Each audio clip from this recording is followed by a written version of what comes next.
Welcome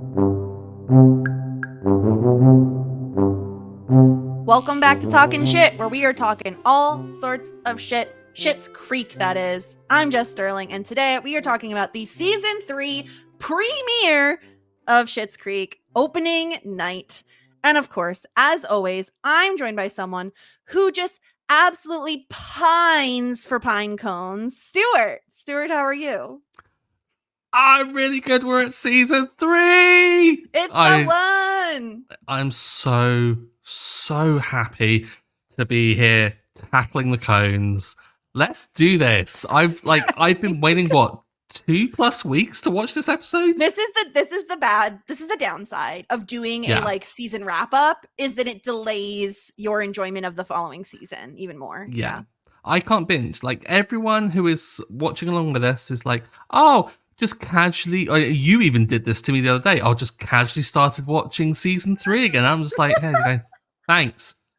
I've been able to watch one episode and I had to hit pause. I think I've watched 4 episodes already. Because it really is so this is my process. For those who don't know, I have like semi-diagnosed ADHD. I call it semi-diagnosed because the doctor is like, well, it's likely you have it. And I'm like, that is helpful. I'm so glad it mirrors all the same symptoms of anxiety. Perfect. Love that for me. But my problem is when I go to bed, my brain doesn't stop. It doesn't quiet, for the most part. And so I usually like to put on some sort of show that I'm very familiar with as a way to fall asleep. I think this is a very common thing for most people. And Schitt's Creek is like usually a good option for me because I've seen it already. I'm not going to miss anything if I like fall asleep during an episode. And I also feel like there's a tiny bit of like, not osmosis, but like my memory is so poor. I feel like by putting it on while I'm falling asleep, extra stuff gets retained in my brain somehow. Is there a science behind this? Probably not, but it feels true. I tried that for studying for an exam once, where I did record my notes and listen to them while I slept. No. Well, admittedly, I did it the night before the exam, so maybe if I did it weeks before, let it kind of seep in. But yeah, I don't know. Yeah, I don't know if that necessarily works. I love the idea of like partially diagnosing something, being like, oh, you probably have something. You probably got a broken leg. We should probably put it in plaster. Like, what? This is the problem with like mental health, right? Is like you can't always see it. And so they're like, well, it was like you either are unlikely to have it, likely, or very likely. And all because the symptoms are so similar to anxiety, which I definitely have. It was more of like, you might. I'm like, great, thanks. Well, I've lived with it for 30-something years. I'll just keep on keeping on, I guess. Yeah, that's the way to deal with it. Just don't address it. Just deal with it. That's fine. But yeah, we're at the beginning of season 3, a really incredible season, a turning point for a lot of people for this show. And I am just so thrilled to be back with season 3 of the show. It's incredible. I think just from this first episode already, Stuart, like some of the qualms we had with season 2, like Stevie is here. Stevie actively has a storyline. So exciting. I mean, I'm burying the lead here, but Mutt's leaving town. Mutt is leaving town, baby. Like, who is more excited than me? No one. It came out of nowhere as well. Like, just casually mentions it, and I'm just like, bringing him for one episode. I'm skeptical as to whether or not this is going to stick, but I mean, we'll see how it goes. We'll see. I will not spoil anything. But before we dive too far down into this episode, don't forget, subscribe, Talkin' Shit everywhere. Follow us on YouTube at Talkin' Shit. Email us if you want to send us in feedback. podcast@talkinshit.com. New season. We want to get some new listeners. So that is all of that stuff out of the way. Are we ready to get into the recap of the premiere? Oh my gosh, I'm so excited. Okay, so it is opening night for town council. And unfortunately for Moira, her new job on town council isn't as glamorous as she was hoping. She wants applause, recognition, but instead she's met with roadblocks and a lack of town funds. And she's not the only one having a bad week, because Johnny lost his office, if you will, in Bob's garage. And he's been replaced by Bob's scamming nephew. And Johnny decides he's going to drown his sorrows in the cafe's olive jar. which are actually just martinis, lots and lots of martinis. David has a new boy toy, Jake. He did make a reappearance, Stuart, but apparently Stevie is also dating him. And they both think he's trying to deceive them. But no, he's just modern. He likes all the types of wine, and he doesn't mind dabbling in the dating pool with the both of them. And they both feel like a little bit embarrassed that they're not more modern about this entire concept. And lastly, of course, we're all celebrating Mutt leaving town because he's going to, let me check my notes real quick. He's going to forage for pine cones. So you know, this is good, he's going to go pine coning. And shouts to Ted for that incredible pining pun. Just 10 out of 10. Love Ted. Anyway, Mutt asks Alexis to look after his plants while he's gone. But the entire situation is so freaking awkward with Tennessee, Tallahassee, whatever her face is, that Alexis is like, absolutely not. I will not be watering a single plant in that barn. And that was our episode, Stuart. So much going on already. Like, out of nowhere, I was thinking we're going to like maybe ease in, set up whatever the storyline's going to be. And they're like, bam, bam, bam, here you go. Here's some plot. Really good. Some solid, great stuff across the board. I think like we've got scandal, we've got comedy, we've got some heartfelt kind of like Johnny kind of feeling like he's the one in the family letting everyone down. A mix of everything. Loved this episode. Loved it. And I didn't think I would. I thought I'd be like, oh, okay, maybe it's just a bit of the same old of just easing in. No, they came out swinging for this one. Yeah, and you're so right. They really did. I feel like they're setting up a lot in this premiere. I really love what they did with Johnny, where it's kind of finally, it's a culmination of kind of all of this happening where he feels like he's constantly letting his family down. The conversation with, I already forgot her name, but I know she annoys me. I watched Amy Grace so many times. Amy Grace, thank you. No, actually, it's Amy Grace.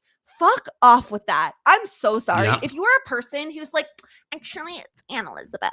It's like, well, yell at your parents for giving you two freaking names. Like, don't be annoying about it. Like, truly, I don't know why it annoyed me so much, but I found maybe it's because Screamnastics is so stupid that I was just really irritated with her in general. I mean, I would be angry about the whole Screamnastics of it all if it didn't set up Johnny to mention the Screamnasium, which I was crying with laughter at because I didn't expect it in the moment because he was really kind of downtrodden and he comes up with that and she's like, no, we don't call them that. And I was like, oh, you horrible person. She's terrible. I'm sorry, you didn't like the Screamnastic inner outer beauty connectivity? Or the extreme juicing? Extreme juicing. She's like carrying this like gross green beverage. I understand people like to do this, right? Like this feels like a very LA thing to me. Like, oh, the green juice and this healthy and like matcha, whatever, which I got my kale smoothie. I think it's too late to admit that I don't understand what matcha is, but I don't understand what matcha is and why people are obsessed with it. Like, I understand it's like some green powder. Is it a tea? Is it a coffee? What is it? And why is it green? You know, I couldn't actually tell you with confidence what it is. I know it can make tea and just tastes and smells of grass. That's what it's... Okay, every time I see someone on TikTok, they have these little, like, almost like a mortar and pestle, but it's not... I don't know which one is which in the mortar and pestle. Which one is the... One is the bowl and one is the little hard device. The hard device is instead switched out. Which one is with the weird little like whiskey thing. It's like whiskey thing, yes. Like a bamboo whiskey thing, and you fluff up the matcha. And like then you put flavors or something in it, and every time they're like, it tastes so good. But you're saying it tastes like grass? Like, why would I want that? So just Google it. Apparently it's just powdered green tea.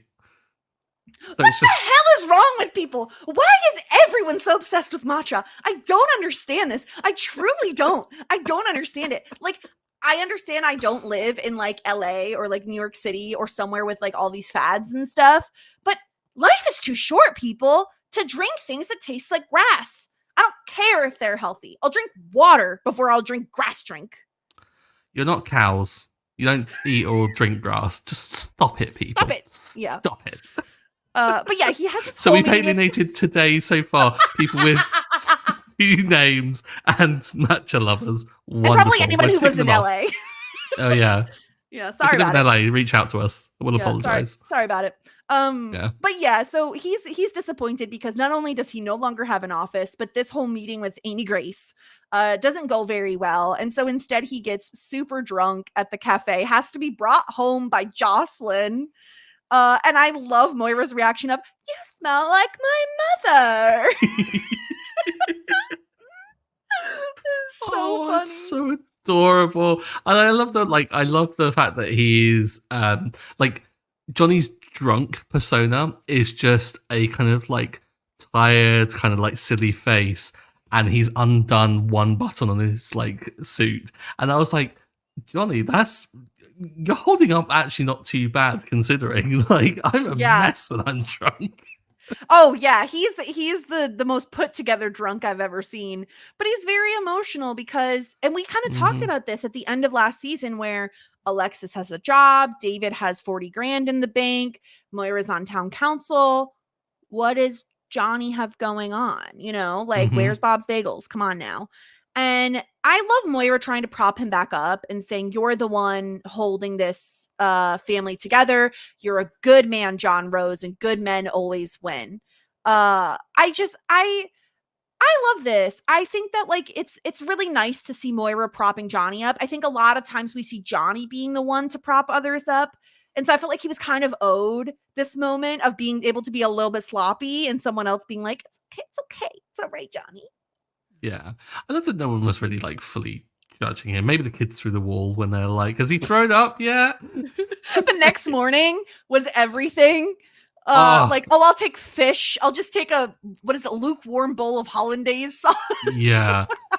just a big fish. And I love that Twyla is so not like kind of put out by this, as if this is the most normal thing. Well, maybe she kind of reacts a little bit, but like doesn't seem to think that it's the weird disorder at all, and just goes for it. But I love that also, like, alongside sticking up for him, whereas just like find a spot on the wall and just stare at it if you need to. Like, she still jumps in on it as well. You know he's in a bad way. It's so good. So yeah, Johnny's really struggling, but Moira really isn't having the best time either, because I love her referring to town council as opening night. I think it exactly defines how she sees this town council as a stage for her.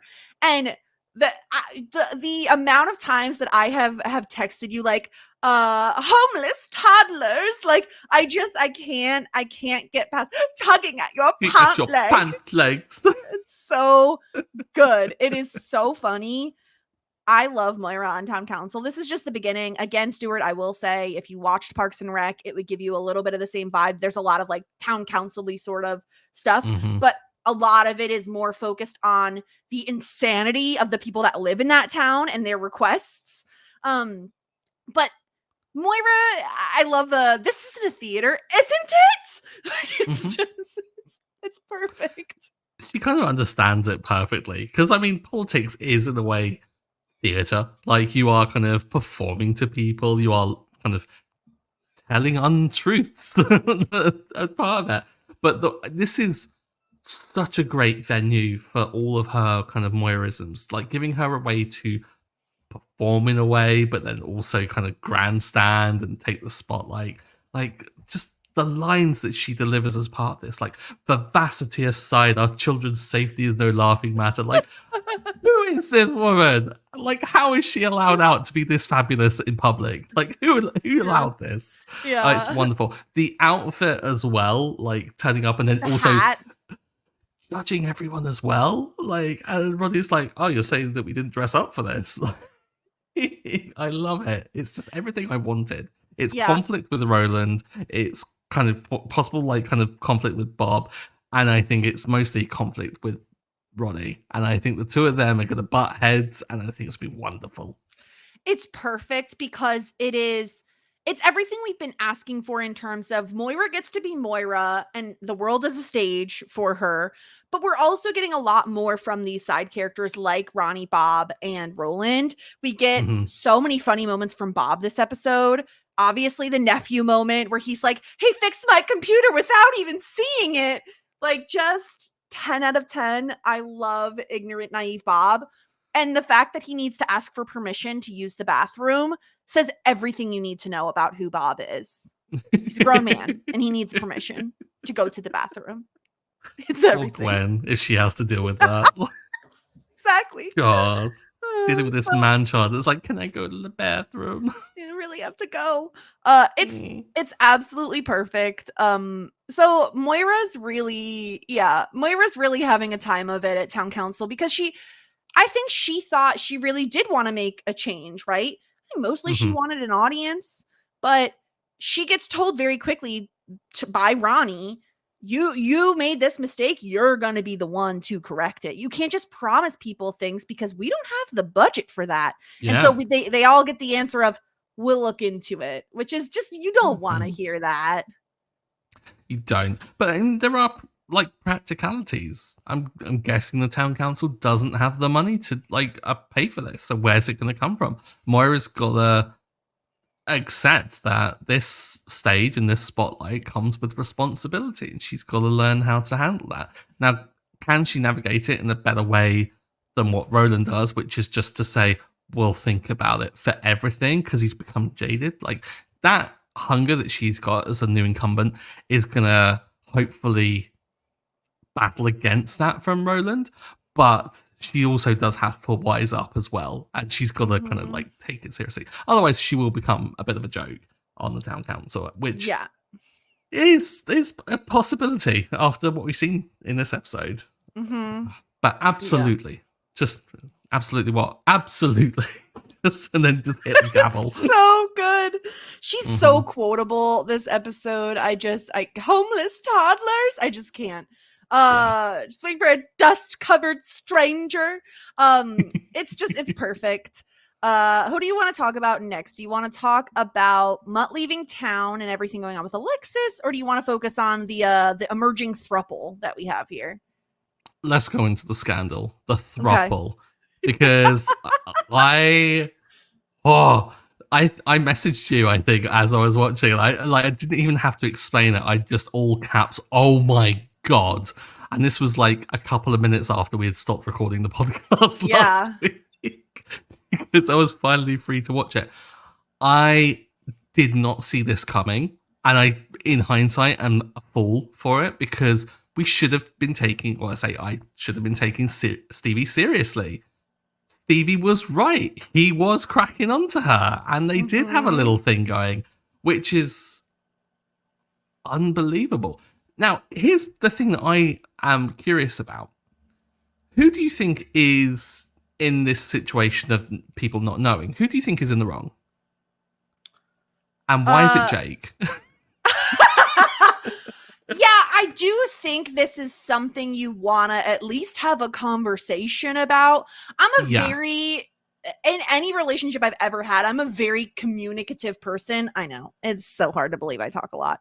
But I always feel like better to over communicate than to under communicate. And I feel like maybe it's fine if I don't think you need to have a conversation if you're just dating around, right? If you're like, oh, I'll date David and I'm seeing other people. We don't have a commitment to each other. We don't have labels on things. We're not, monogamous. However, if you're going to date someone who, at least lives in the same building as like another person you're dating or is friends. I don't know if he knows how close they are. Like, who knows if he knows their relationship to one another. But if they're in the same motel, I think you probably need to at least say, hey, by the way, I'm also dating this person. But it's very obvious, Stuart, that he wasn't trying to hide it. I mean, he kisses both of them in front of the other one. Yeah. I mean, this is the thing. I don't think anything about it is necessarily malicious. I just think it's quite ignorant to people's feelings. Because I think the default expectation for a relationship is perhaps a monogamous one. And is certainly their expectations of this. And I think a non-monogamous relationship, while perfectly normal and acceptable, should be something that is communicated to all parties involved to make sure that they are all happy with it. Because as Stevie said, you don't know if they're getting his sloppy thirds. Yeah, exactly. Like, okay, who knows who else he's dating? Like, how many other people is he dating? Which, again, might be fine by Stevie and David. I think where the weirdness comes into play is that he's dating the both of them. And that not just that he's dating the both of them, but that they both slept with him within like 24 hours of one another. Like, it's just kind of weird because they've also slept with each other. And maybe that's where it gets like extra weird, is because they're not just friends who are dating the same person, but they're friends who've previously slept together who are now dating the same person. And it's all a little too incestuous.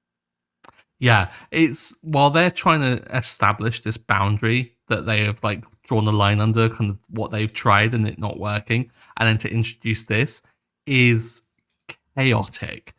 Because how do you navigate this? Like, in a way, they're in a relationship, well, not necessarily with each other, but they are attached. And this is something that they have said and confirmed that no, this isn't something that we want to explore anymore. And now they're kind of getting thrown back into the mixer together. Like, could this lead down to a path where they become a fully fledged throuple? Like, are we going to see another attempt at the whole David and Stevie thing, but with another player in the mix? There's a lot to navigate here. And it's so scandalous, and I love it. It's just, I did not expect it. It's very progressive sitcom in a way that I love. Because then Stevie and David feel like we've caught him in this, like, you know, this is outrageous. We've caught you. Look what you've done. We talk. You're so stupid. You didn't think we'd speak. And then he's like, oh, I just assumed you were cool with it. And they're like, oh no, we totally are cool with it. Yeah, sure. We're modern. We're progressive. And it's like, not everyone is going to ever be okay with this. Like, I wouldn't be okay with this. I would never be like, yeah, I'm going to date the same person as my friend. It just feels like you're setting yourself up to be disappointed. Like, one of you is going to be disappointed. Yeah. I imagine if this was something they were fully comfortable with or was fully anticipating, then at least they wouldn't be kind of playing up, oh yeah, I'm super cool about this in such a bad way. You'd be like, oh yeah, why didn't I think of that? Yeah, you're right, cool. Yeah, this is fine. And like, not approach it or even consider that before approaching him. Because like you said, like the way in which he doesn't even hide it, like he kisses Stevie, gets up, kisses David, and then just leaves as if it's the most normal thing in the world. But neither of them consider in that moment that perhaps that's what he's angling for. Yeah. They just go, oh, this is just the weirdest situation. Again, what the hell is going on here? I think it's Stevie that says that. It's so perfect. And I think beyond the whole throuple confusion and the fact that we're actually getting a storyline for Stevie, which is exciting, this gives us one of the best openings, I think, that we've had in a good while, where every rose is coming in and seeing Jake in David's room. And I love Alexis coming in and being like, I thought we agreed that when no one's home. And he's like, no one was home. Like, it's Johnny saying the words afternoon delight. Like, it's everything. Moira having a dream about David bedazzling her like journal or notebook or portfolio or whatever. Dressed like a harlequin. You're gluing shiny jewels.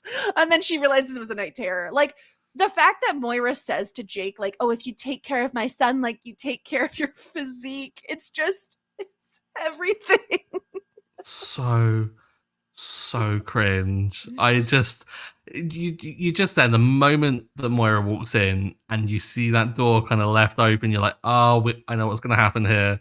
And it was just a matter of time before, like, I was half expecting even more to turn up, like Stevie to walk in with the towels, or like Jocelyn Bob and Roman to visit. Bob just jogs in. That we were missing a Bob jog this episode. I don't think I saw one. So you got to mark it against the episode.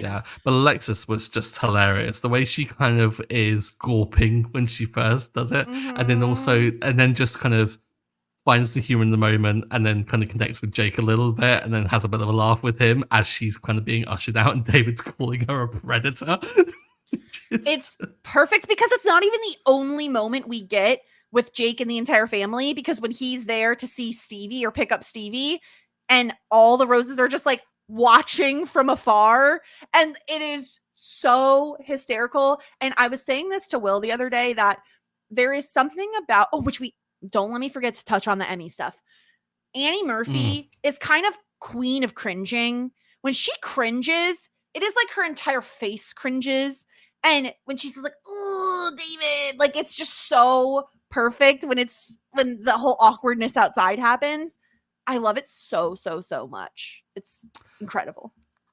There's the scene with that we'll get onto probably in a moment with Mark, where she kind of does that same like cringe, kind of just hears something, cringes a little bit, and then just kind of moves on. It's just, I can't replicate it in the same way. It's brilliant. Annie Murphy's just stellar. Love her. Mm-hmm. Yeah, it's perfect. Okay, so we'll save the Emmy stuff. We'll do it after we finish talking about the episode. But let's talk about Mutt leaving with Tennessee, and Alexis has to take care of the plans. But also, can I just say, like, I think I don't even need to defend myself and my hatred of Mutt at this point. But like, if you go up to someone and two people are wearing scrubs, and you say, "Aren't you call each other to wear the same outfit?" Get out of here. Get out of here. I hate that joke. That is the same type of joke that someone's like, "Oh, TGIF, am I right?" Like, get out of here. Leave. I will not stand for this. It's bad humor. Like, don't get me wrong. It certainly is bad humor. And I've been trying to defend Matt a little bit recently. I kind of still see the intention here, which I think he's just trying to make a nice little lighthearted joke to kind of alleviate the awkwardness. But still, it's a bad joke. It's like saying to someone that's tall, like, "How's the weather up there?" It's that kind I literally was going to say the exact same thing. Yeah. It's just annoying. It's not funny. It's actively unfunny. And what do we think of Mutt's new look? His hair is like much longer now. Yeah, he's growing it out, seemingly kind of letting everything grow, but the beard coming back. I don't know why. Mutt just seems smaller. And I'm not sure if that's just the way in which he's playing it. Like, I'm not too sure if, like, he just feels a little less intimidating now. We're just that missing he's the abs, I think. Possibly that. Maybe because he has had a shirt on for quite some time. But, like, there's this whole thing of, like, he feels just super defeated whenever I see him. Which I think probably because he's dating a woman named, now I can't even remember if it's Tennessee or Tallahassee. It doesn't really matter. I keep wanting to say Tallahassee. Who cares? It's Tennessee. But like, okay, I'm allowed to say this because it's our podcast and I really don't care. This is the most hippy dippy bullshit I've ever heard in my life. We're just going to drive until we see the pine trees. I got a compass at an old flea market and we're just going to drive until we see the pine trees. Like, get out of here. I am way too type A for that nonsense. I need an itinerary. I need a freaking map. I don't, a compass that works. What is this, 1965? Get out of here. Like, I can't. Like, it's just like, why 65? I don't know. Because it's old. It's old timey. I don't know why that's really funny to me. It's so stupid. I would have had the exact same reaction as Ted and Alexis, where she's just like, "Oh yeah, we're gonna just drive until we see the pine trees." Like, and you pick the pine cones and you harvest the seeds. Harvest the seeds. I'm sorry, are pine trees like going extinct? I feel like pine trees just grow everywhere. Like, why are you harvesting seeds of pine trees? I don't know. It's just such hippy dippy BS that you mentioned. Like, it really is. Like, I feel like we're being quite mainstream. We're being very normie here. We're ragging on LA. We're ragging on matcha drinkers. And now we're ragging on hippies. Like, what is this? We're really alienating everyone. Gosh. But you know what? Hippies wouldn't even have a cell phone, so they can't even listen to this podcast anyway. It's such a freaking Pinterest post of a holiday that you would recommend of just you know what it is. Modern day Tennessee would be like, we're gonna go foraging for mushrooms. Okay, you say that. I've got friends that do that. Do they listen to the podcast? In central London, of all places. Do they have mushrooms in central London? They go, yeah, they find like all these little nooks and crannies of green spaces and they go foraging for things. Can I tell you, I would never do that because I would be first of all, I don't like to eat mushrooms anyway, but even if I did like to eat mushrooms, I'd be so nervous that I would accidentally pick the poisonous one and kill myself. Oh yeah. That's like, a no way legit I'm doing risk. But then you could get the fun mushrooms and have a completely different day. Maybe that's either way, you're having a trip, either on your own or to the emergency room. But Mutt seems miserable during this entire interaction. It's very obvious, like, and this is why I love the small details of the show, where it's purposeful that he does not mention the pine cones when he's talking to Alexis and Ted, and then Tallahassee brings up the pine cones, and so then he's like, oh yeah. And like, she's like, oh, and obviously Tennessee is very upset about Alexis being the one to watch over the place. And he's like, well, you said you didn't like plants. And she's like, I like plants sometimes. It's like, oh, trouble in paradise, baby. Like, yikes. And I love this entire thing. I love the fact that Ted is like us and type A, and he would not like to do this. And I love the line, tackle the cones. Like, tackle the cones. It's everything to me. And again, I'm just going to plug Parks and Rec for you one more time. There is a very famous Parks and Rec line that has something to do with cones that I will not say to you, but it is iconic. And it makes me think of that when I hear tackle the cones. Add it to the list. Okay. But Ted going along is hilarious as well, because not only is he kind of really type A and be like, oh, I kind of would want to know what's going on and stuff, he still goes with Alexis to pick up the keys because he is invested in the drama. Like, you can tell that he's just there going, no, I kind of want to watch this. Yeah. And I think him and Alexis having a little bit of, like, I like their little thing they've got going on here of like their friendship, because I like the fact that she is finding ways at work to not work, like doing the app and things like that, and him calling her out on it. They've got a really good kind of like challenging each other almost. And he seems like he's enjoying, as you would say, like taking the piss. Like he is very much enjoying this. I love, again, Annie Murphy is a freaking icon when she's like, thank you for asking Ted, and here is my answer. My answer starts like she's delaying saying, and then she gets interrupted by Mutt. It's absolutely perfect. And yeah, I do think Ted is like, I'm here for the drama. Like he's like, I want to know what's going on. It's perfect. I love this. It feels like realistically, like almost no time has passed since the last finale, because of mostly the Jake thing, I think, is where we can kind of see it best. But like their dynamic is so fun because they're on the same page about the hippy dippy bullshit being ridiculous, about tackling the cones. Yeah, they found some commonality in just how absurd the whole situation is. And the fact that we're now getting to see their relationship with the power dynamic shifting.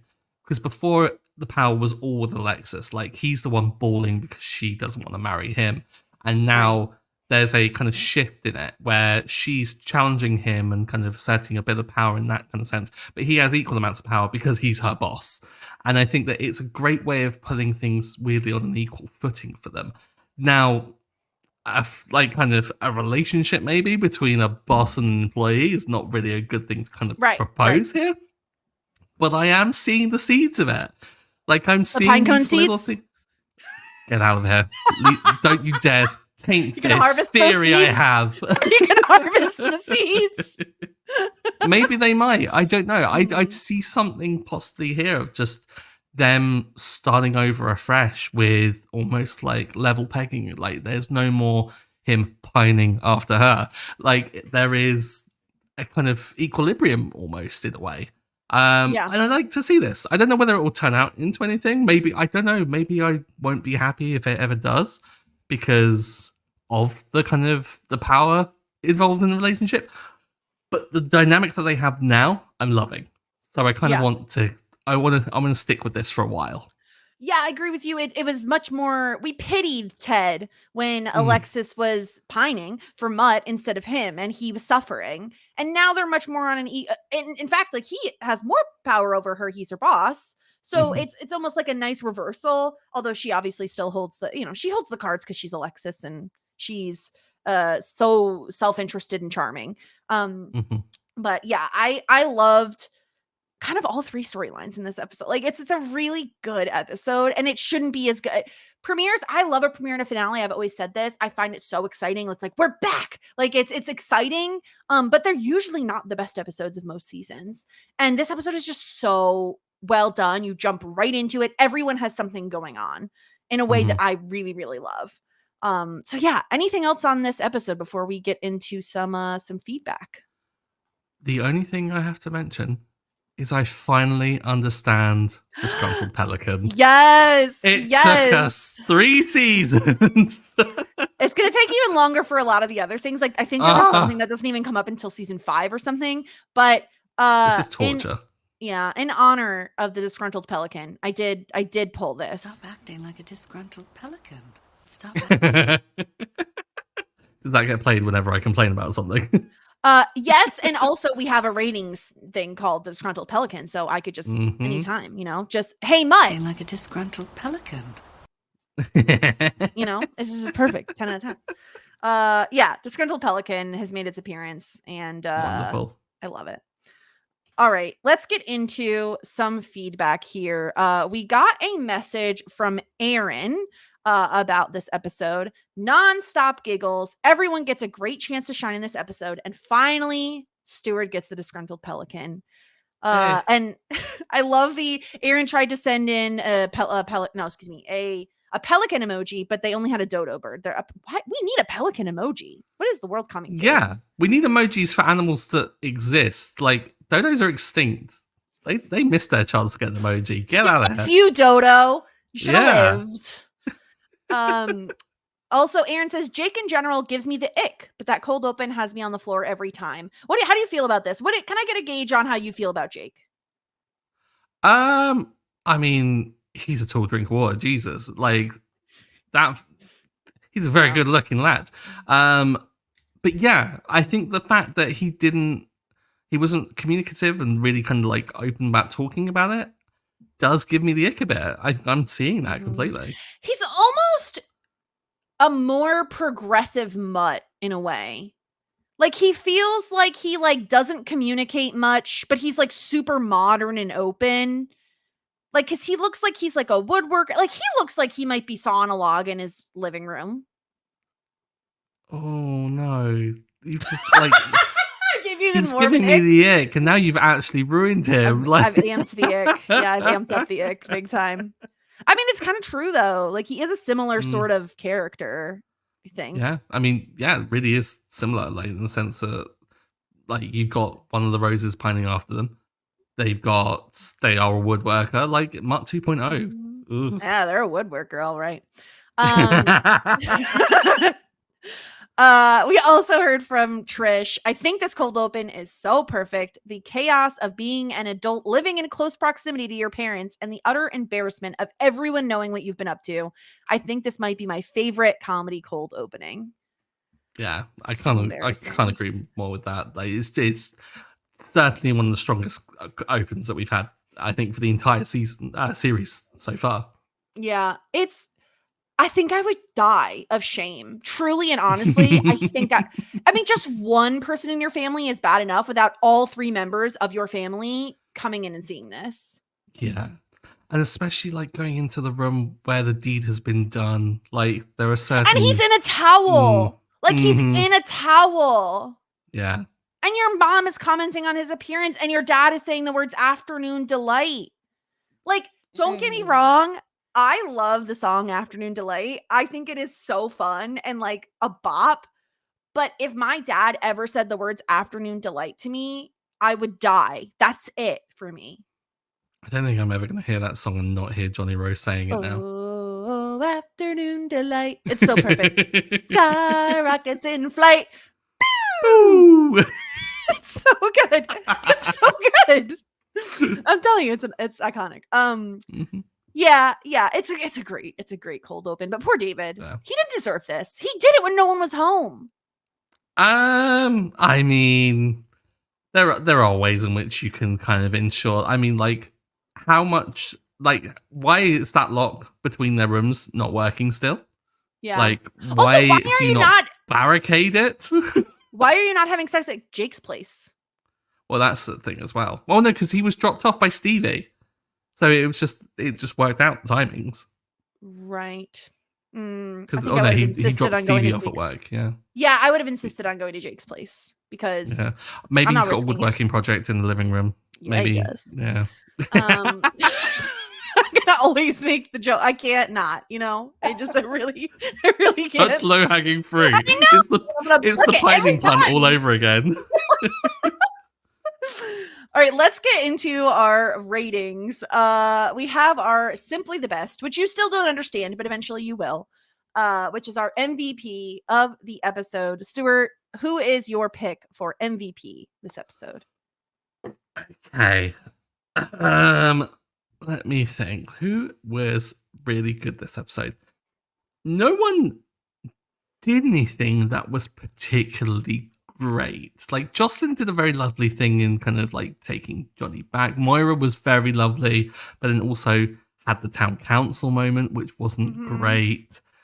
I'm really on the fence of like who to give it to. So I'm gonna give it to my boy Ted, because I'm sorry, but tackle the cones.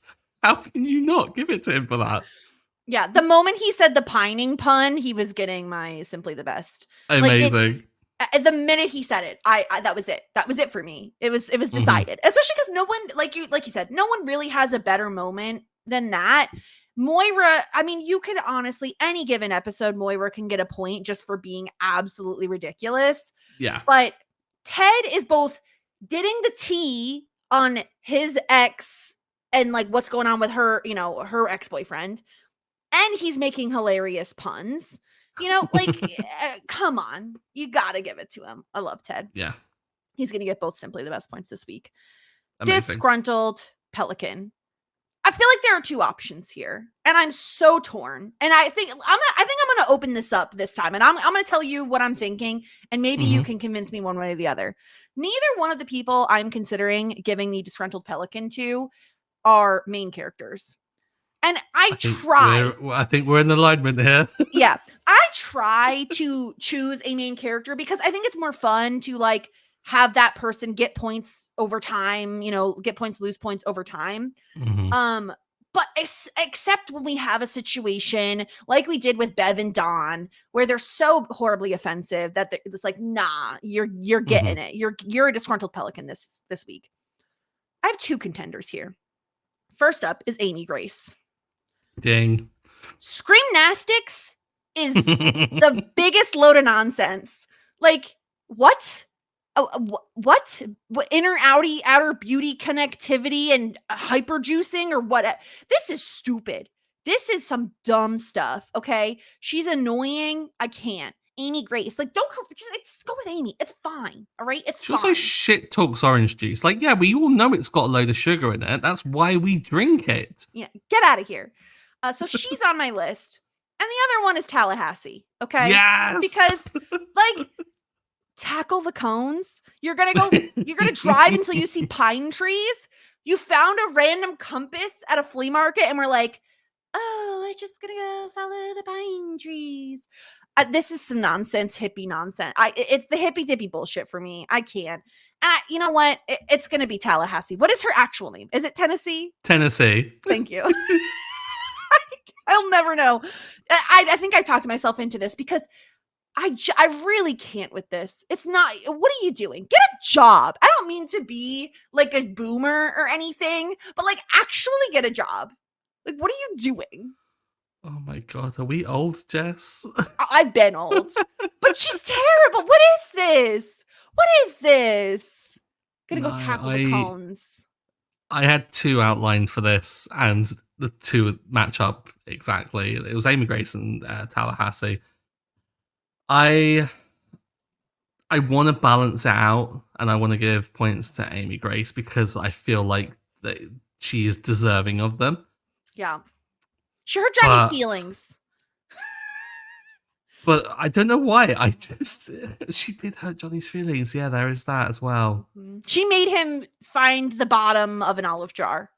But I see her as being almost like Bev and Don light, like Taylor's light.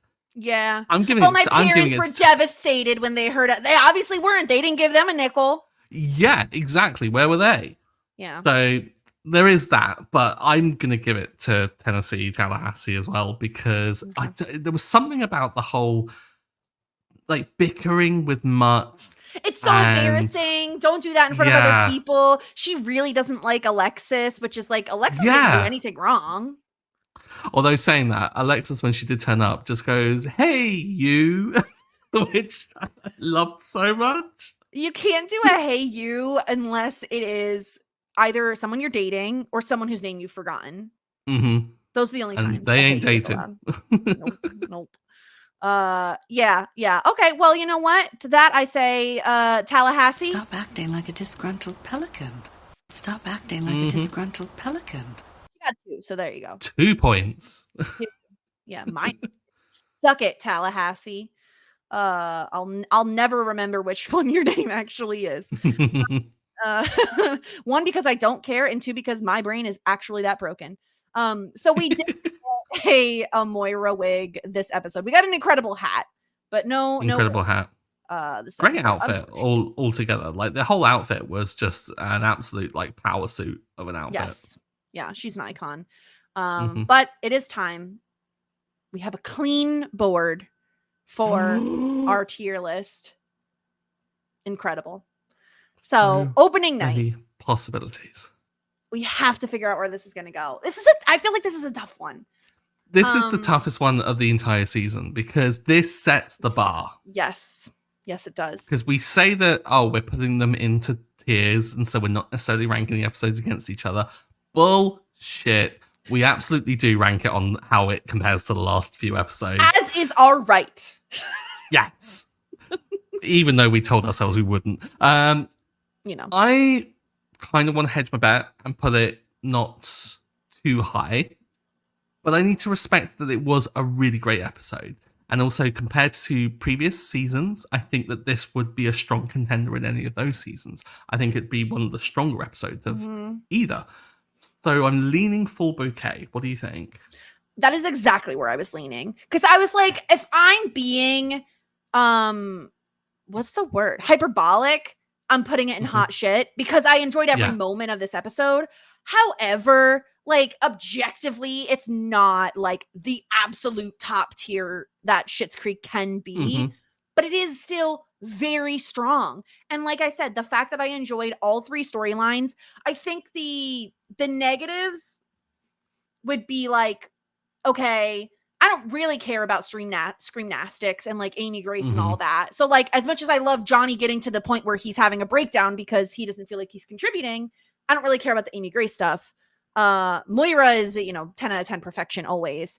The throuple stuff is funny, but I don't think it's like the funniest things we've ever seen from David and Stevie. The pine cones, again, 10 out of 10. I wouldn't change a thing. So I do think I think it belongs in full bouquet. I agree. I think, and I love the photo that you chose also. We get a nice abbed up Jake here. Perfect. Yeah, I think this is where it belongs. I think this is a perfect spot for it. Incredible. Yeah. Easiest one we've done. Despite us building up as if it was the toughest decision in the world. Well, it gets harder from here because then we have to move stuff around and all that, and that's the difficult part. It will. Yeah, we'll see how it goes throughout the season, whether or not it stays in that ranking. Because we have been known to move them because it's our podcast, and we'll do whatever we want. People, okay? You can't tell us what to do. So combative this episode. I know. I don't know what it is. I think I'm just high. On the fact that Mutt is left town. I think that's what it is. So I won't tell you if he's coming back. I will not tell you. I mean, I'm getting the vibe that he's not. you have to know that no matter whether or not he was coming back, the fact that he was just leaving town in the first place was exciting for me.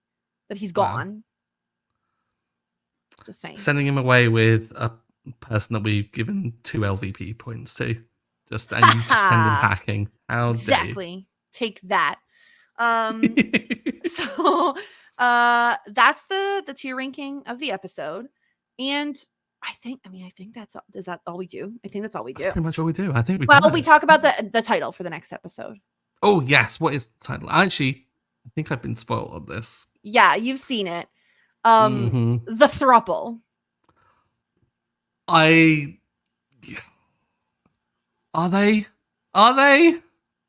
Is it just what people are calling them because they don't understand it and maybe Stevie and David don't have anything involved in each other, or are they going to give it a go? I don't know. I'm going to find out in about 5 minutes. Yeah. I've already seen this episode again because like I said, I watched a couple ahead, and I'm just, every episode is so good. Every episode is so good. I'm really excited to chat about it next week, but you'll all have to wait until next week. Again, don't forget ratings, reviews, subscribe. We're in a new season. We'd like to get some new listeners. So the more people, more eyes, more ears we can get on the podcast, the better. Don't be a disgruntled pelican. Okay. Be cool. Listen, we don't want to be saying, ew, David. Instead, we want to be saying, yay, David. Yay. Especially if your name is David. I have too much power. Wait a minute. Yeah. No, we put it in full bouquet, not love that journey for me. Phew, I didn't miss it. I didn't miss any opportunities here. I know. It would have been a travesty. Anyway, well, that's everything we have. In the meantime, follow us at Talkin' Schitt. I'm at the Jess Sterling. Stuart is at Stuart Drinks Tea. That's everything we have going on. So until next week. Oh, and Stuart, you recently Emmys. Oh, the Emmys! Thank God. We forgot the Emmys. We forgot. See, I told you to remind me because I can't be trusted. I can't be trusted. Okay, let's talk about that ADHD diagnosis. Right? Just this pushes me into the edge. I think, you know what it is? I just need to give my doctor/therapist this podcast, like videos of the podcast, and they'll be like, diagnosed. 100% Wouldn't recommend diagnosed. it. Wouldn't recommend it. No, you'll get so many more diagnoses. Actually, we have a whole list of things that are wrong with you now. Yes, let's talk about the Emmys because Eugene and Dan Levy hosted them. And I didn't watch the Emmys. I will admit, I'm not an awards person. I don't care. I'm sorry. I don't care. But I did see clips because I'm on TikTok, as is everyone. And they had the most adorable Schitt's Creek reunion. Stuart, I sent you this clip of Annie Murphy coming on stage, and she's just like, oh, I know you got me here, like this whole bit about her being the most important person. And of course, Catherine O'Hara comes out. It was so sweet and cute, and I loved it so much. It was wonderful. And not only do they big up Catherine O'Hara, as they are kind of should do, but Catherine O'Hara still pulls focus and has one of the best gags of the night where she tears up the nominations. Because when she walked out, I saw the thing stuck to her back, and I was like, what the heck is going on there? Is this some kind of weird malfunction? And then, it turns out, no, she was just bluffing with it. Dan and Eugene Levy did a really great job. The opening kind of monologue bit is always a bit cringe. I don't think anyone is ever going to do one of those and it not be a bit cringe when it's like 2 people. I think unless it's one person delivering a monologue. But the bit with Eugene in the different aisle to Dan, where they're talking, saw that one, yes. And at the end he's like, I can't see the teleprompter, was just iconic. It was such a great joke. They did fantastically well.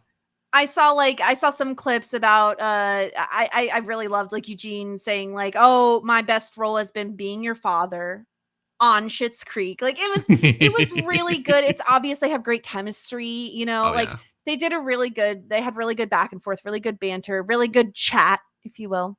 And they cracked on. I'm like, the problem, okay, here's the thing. I have one other question for you, Stuart. So I recently got Will to watch Dairy Girls. Which is not British, is Irish. I know this. I'm just throwing that out there that I do know that. Mm-hmm. Do British people also say things are cracker? Like, oh, that's so cracker.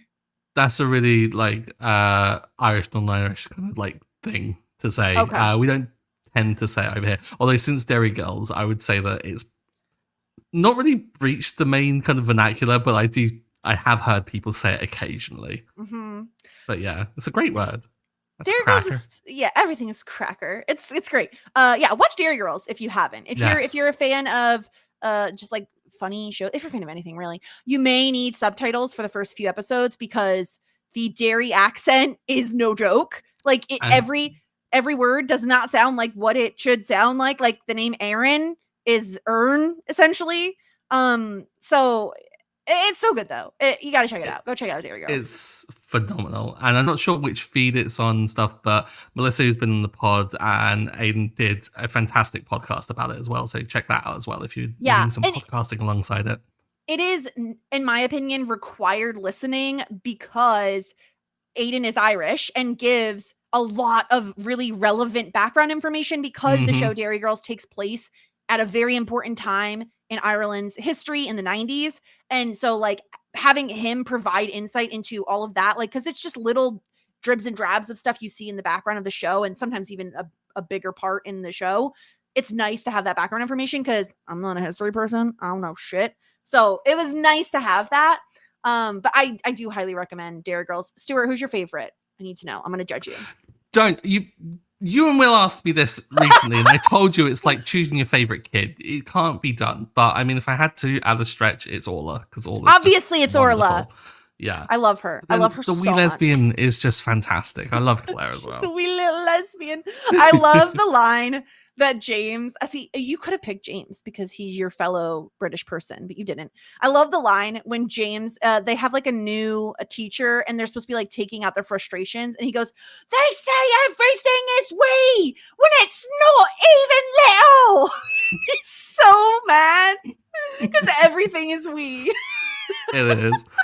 English people don't say it that often. And I'm kind of benefited by the fact that I've got like Scottish family. So like, a lot of things are weird and stuff like that, so I'm not as kind of outraged by it. But yeah, English people don't say that. We is so cute though because it's very similar to I don't know if this is just Americans or North Americans, but I think we tend to be redundant and say tiny little.